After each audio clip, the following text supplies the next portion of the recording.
Fourth quarter na ng Interbarangay Basketball Championship sa court ng Tondo. Pinangungunahan ni George ang koponan niya sa liga bilang team captain.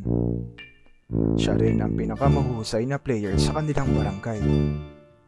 10 segundo na lamang ang natitira, nakapagrehistro lang naman siya ng 40 puntos at 10 assists sa buong laro.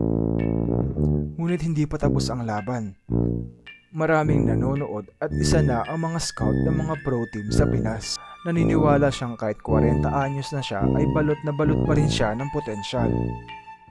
Huling ball possession na. 5 segundo na lamang. Siya ang may hawak ng bola.